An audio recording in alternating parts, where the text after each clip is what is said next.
नमस्कार, आप देख रहे हैं डीएसपी टुडे। आज तारीख है 15 और दिन बुधवार, तिथि कार्तिक माह की कृष्ण पक्ष की नवमी है और आज राहु काल दोपहर 12:06 से लेकर दोपहर 1:32 तक रहेंगे। और आइए अब रुख करते हैं आज की बुलेटिन की मुख्य खबरों की ओर। और आइए बुलेटिन की शुरुआत करते हैं देश विदेशी खबरों से। गाजा शांति सम्मेलन के दौरान अमेरिकी राष्ट्रपति डोनाल्ड ट्रंप ने भारत और प्रधानमंत्री नरेंद्र मोदी की खुलकर प्रशंसा की। ट्रंप ने कहा कि भारत एक महान देश है और उसके शीर्ष पर मेरा बहुत अच्छा मित्र है। उन्होंने मोदी के नेतृत्व की सराहना करते हुए कहा कि भारत वैश्विक मंच पर शांति और स्थिरता की दिशा में अहम भूमिका निभा रहा है। ट्रंप ने यह भी विश्वास जताया कि भारत और पाकिस्तान भविष्य में बेहतर संबंध स्थापित करेंगे।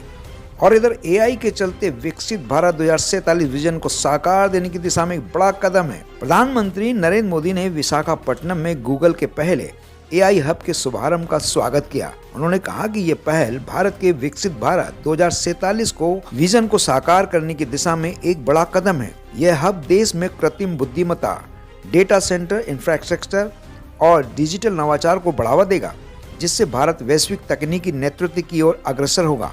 और इधर भारत और कनाडा के बीच रिश्तों में नई शुरुआत हो गई है। कनाडाई विदेश मंत्री अनीता आनंद की नई दिल्ली यात्रा के दौरान दोनों देशों ने एक संयुक्त बयान जारी किया। इस बैठक में व्यापार, शिक्षा, तकनीकी सहयोग और सुरक्षा साझेदारी पर चर्चा हुई। दोनों देशों ने द्विपक्षीय संबंधों को सम्मान और पारस्परिक विश्वास के आधार पर आगे बढ़ाने का संकल्प लिया तथा नए सहयोगी क्षेत्रों की पहचान की। और इधर कांग्रेस की प्रतिक्रियाएं लगातार आ रही हैं। कांग्रेस ने अमेरिकी राष्ट्रपति डोनाल्ड ट्रंप द्वारा पाकिस्तानी सेना प्रमुख एस मुनीर की प्रशंसा किए जाने के बाद प्रधानमंत्री नरेंद्र मोदी की विदेश नीति पर तीखी आलोचना की। पार्टी ने कहा कि यह दर्शाता है कि मोदी सरकार की कूटनीति कमजोर पड़ गई है और भारत के हितों की रक्षा में असफल रही है। कांग्रेस ने सवाल उठाया कि क्या भारत की विदेश नीति अब मित्र देशों के सामने प्रभावी नहीं रही और इसे तुरंत सुधारने की जरूरत है। एलन मस्क की कंपनी स्पेस एक्स ने अपने स्टारशिप रॉकेट का 11वां परीक्षण सफलतापूर्वक किया। रॉकेट भारतीय महासागर में उतरा।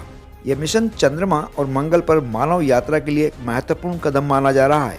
और आइए रुख करते हैं राज्यों की ओर। कर्नाटक के मुख्यमंत्री सिद्धारमैया ने घोषणा की है कि राज्य में आरएसएस की गतिविधियों पर लगाया गया प्रतिबंध समीक्षा के अधीन होगा। उन्होंने कहा कि इस विषय पर विस्तृत मूल्यांकन और कानूनी पहलुओं की जांच की जाएगी। समीक्षा का उद्देश्य यह सुनिश्चित करना है कि प्रतिबंध उचित, निष्पक्ष और संविधान के अनुरूप हो। इसके बाद सरकार आवश्यक निर्णय लेगी ताकि राज्य में सामाजिक और राजनीतिक स्थिरता बनी रहे और किसी भी प्रकार के विवाद से बचा जा सके।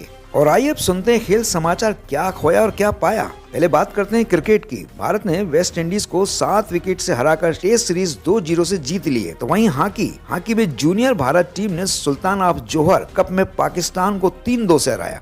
जबकि कबड्डी में प्रो कबड्डी लीग में पटना पायरेट्स और यूपी योद्धा ने अपने अपने मैच जीते। पीएम मोदी ने संस्कृत भारती द्वारा किए जा रहे कार्यों की खुलकर सराहना की। उन्हें संस्था द्वारा संस्कृत भाषा और संस्कृति के प्रचार प्रसार के लिए किए जा रहे प्रयासों की भूरी प्रशंसा की। इसके अलावा मोदी ने नए पुस्तक उद्गारा के प्रकाशन पर भी अपनी खुशी व्यक्त की और कहा कि ऐसे प्रयास युवा पीढ़ी में संस्कृत और भारतीय सांस्कृतिक मूल्यों को जीवित रखने में मदद करेंगे। उन्होंने इस कार्य को प्रेरणादायक और महत्वपूर्ण बताया। और आइए जानते हैं मौसम के मिजाज क्या रहेंगे। इस हफ्ते उत्तर भारत में हल्की ठंड, तापमान 12 से 18 डिग्री सेल्सियस रहेगा। मध्य भारत में दिन गर्म 28 से 34 डिग्री सेल्सियस तक रहने की संभावना है। दक्षिण भारत में उमस, जबकि 30 से 36 डिग्री सेल्सियस तक तापमान रहेगा। मध्य प्रदेश में मौसम संतुलित, दिन 27 से 33 डिग्री सेल्सियस की संभावना है और रातें 17 से 22 डिग्री सेल्सियस के बीच रहने की संभावना है। और आइए बुलेटिन के अंत में आज के शेयर मार्केट के बारे में जानते हैं। इस हफ्ते भारतीय शेयर बाजार में उतार चढ़ाव की संभावना है। निफ्टी 25,145.50 पर बंद हुआ। सपोर्ट 25,000 और रेजिस्टेंस 25,700 के बीच रहा। ये शेयर सुझाए गए हैं जिनमें आप इन्वेस्ट कर सकते हैं। श्री सीमेंट, हिंदाल्को, स्वराज इंजन, लेकिन आप पहले अपने सलाहकार से परामर्श जरूर लें। तो दोस्तों, ये थी आज की 10 बड़ी खबरें। आप देख रहे थे डीएसपी टुडे। कल फिर मिलेंगे नए अपडेट्स के साथ। इसी के साथ ही ये बुलेटिन समाप्त होता है। नमस्कार।